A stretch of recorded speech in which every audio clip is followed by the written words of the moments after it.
Hi guys, welcome back to my channel. So if you are new here, I'm Suzy and I talk about tips and tricks about working from home, mind setting, and productivity.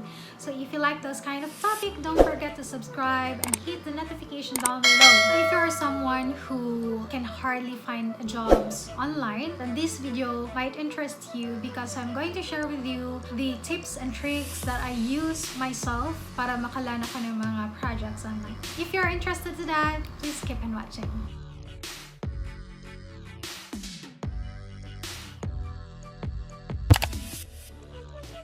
So in this video, I'm going to share with you what are the things that you need to consider when you are applying for hourly and fixed rate projects. So if you still don't know what are the meaning of hourly and fixed rate, check out this video here. It will help you understand what I'm talking to. First tip is to apply job post na kaka-post lang or recently posted. Kasi most likely, wala pa silang na-hire niyan or wala pa silang nakuha na freelancer to work on that project. Kasi kaka-post lang eh. So, if you are going to apply mga jobs na 6 days ago, 5 days ago, most likely, may na-hire na yan sila. Nakalimutan lang nilang i-close yung job post nila. And mas madali silang makakapag-reply. Makikita mo yan eh, kung gaano na katagal niya na post yung job. And the second tip is that you need to create a customized cover letter. Kailangan dapat tailored talaga sa job post na ina-applyan mo.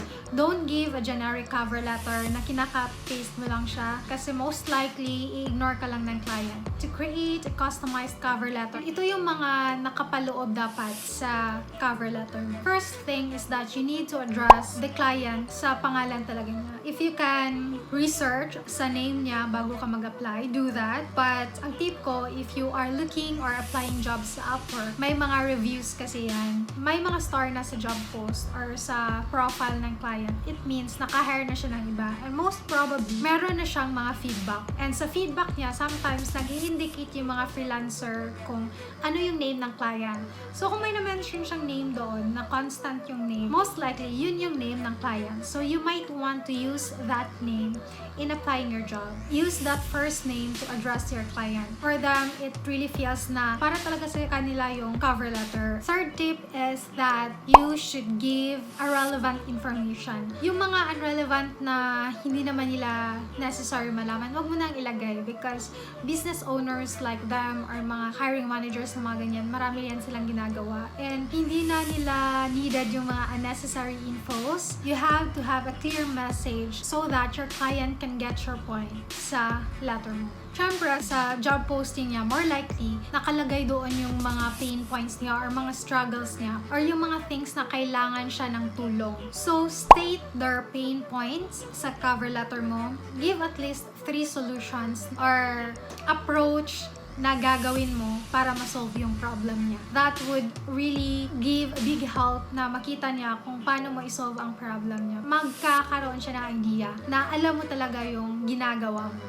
Mas okay din na may i-attach ka or may link ka na ibibigay sa portfolio mo that is also related sa problem niya. Results, mga previous clients mo or what, para makita din niya, okay, ganito yung mga results sa mga ginawa niya. Makakakita siya ng overview kung ano din yung mangyayari sa business niya pag ikaw yung hinire niya. Kung ikaw, wala ka pang clients before and you still don't have portfolios na mapakita sa prospect client mo, I will make another video para dyan kasi mahaba-haba din yun. Just stay tuned and make sure na nakasubscribe kayo kasi mga next week, that would also be my next topic. And make sure na before you are going to end the cover letter, you should ask him or her about his company or brand niya para mas matulungan mo siya. Kasi kung mas alam mo yung system niya, mas alam mo yung ginagamit niya ng mga tools, yung mga gano'n, ask him ano yung company niya, ano yung mga target market niya.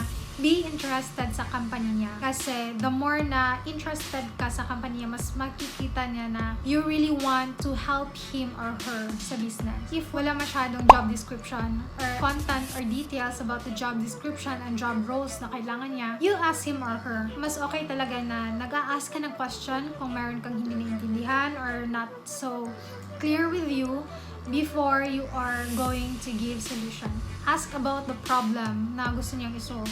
Kasi sometimes yung mga clients, hindi nila mismo alam talaga kung ano talaga yung kailangan nila unless hindi mo siya na-mention or gano'n. Ask about the website, ano yung website niya, ano yung social media niya. Kakaroon ka ng grasp kung ano yung niche ng company niya.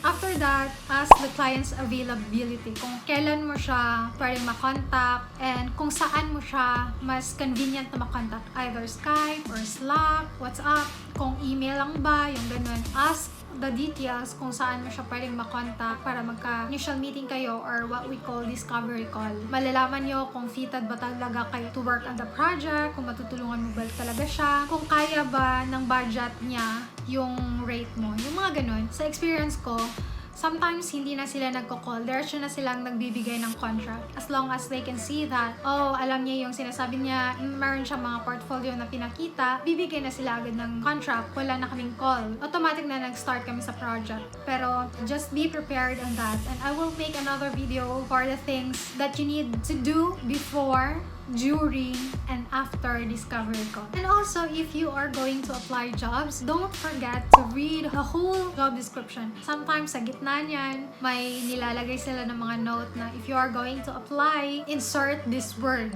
or phrase sa cover letter mo. Yung mga ganun, kailangan mo yung i-insert para makita nila na you are really keen sa lahat ng details na nilagay nila sa job post. If hindi mo yan siya masunod na instruction for them, wala ka na sa shortlisting. Just follow that instruction and be creative in inserting words or phrase na gusto nila ipa-insert sa'yo. If you are also going to propose a rate, please don't bid too low and bid too high. Too low means napapaisip din yan sila kung cheap din ba yung mga services mo. Kung sobrang high naman, napapaisip din sila, this task is not for that rate. So, gamayin niyo yung sweet spot ng project. Kung ano talaga yung bid or ano talaga yung rate ng kind of projects na mga ganyan. Kung nag-reply na sila sa application mo or sa proposal mo, reply as soon as you can. Kasi sometimes marami din yan silang mga nire-replyan and baka ikaw na yung mahuli sa pag-reply at nakakuha na sila ng ibang clients na sayang, nasali kasi na sa shortlisting pero ang tagal mo mag-reply kaya yun, nakakuha na sila ng iba. So, you have to reply as soon as you can talaga. So, that's very important. Communication. Importante talaga ang communication sa lahat ng bagay. As what I have said kanina na dapat na-read mo talaga yung lahat or buong job post. So, if meron ka mang hindi alam dun, pero mostly, alam mo, may siguro mga, let's say, 3 task ka na hindi mo alam or you still don't have an experience for that task, i-indicate mo lang sa cover letter mo na hindi mo pa yan na-try, pero willing ka mag-learn. If they can give materials na pwede mo mapag-aralan or videos or they can provide a training for you, that would be great. You just have to be honest na hindi mo pa yan na-try.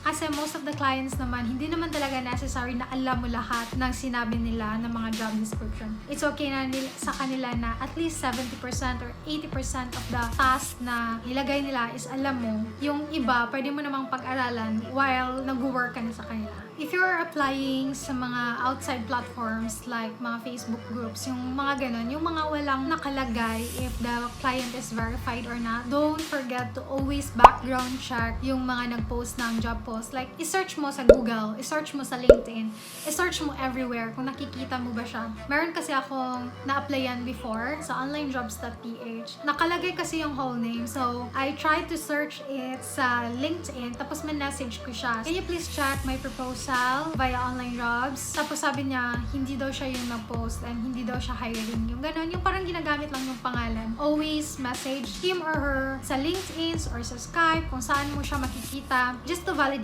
kung siya ba talaga yon at kung hiring ba talaga siya. Kasi marami ng scammers ngayon at hindi natin gusto na ma-scam na magtatrabaho tayo pero hindi tayo nababayaran. So yeah, just be careful when you are going to apply jobs. And ito, also na-notice ko sa mga newbies, pag nag-a-apply sila ng mga job post, especially sa Facebook groups, pag may nag-job post, huwag niyo lang ilagay na me, tapos may naka-hands up pa, may nagsisilado na interested, how, yung mga mga ganun. And hindi yan siya nakakatulong sa kadami-dami yung nag-me, and interested dyan.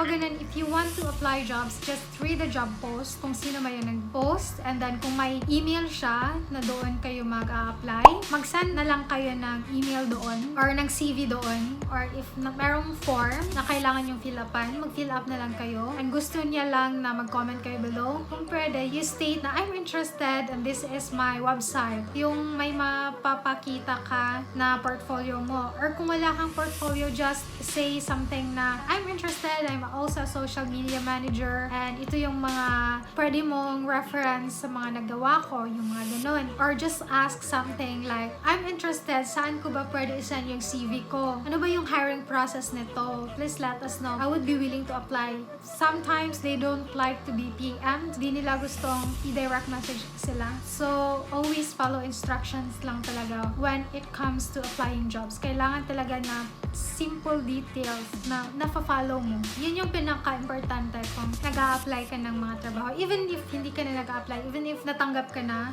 you should follow instructions talaga. So yeah guys, that's all for this video. Hope you learned something from me again. If you have another topic that you would like me to discuss, please don't forget to leave a comment down below, and I would love to read all your comments and feedbacks. See you in my next one. Bye!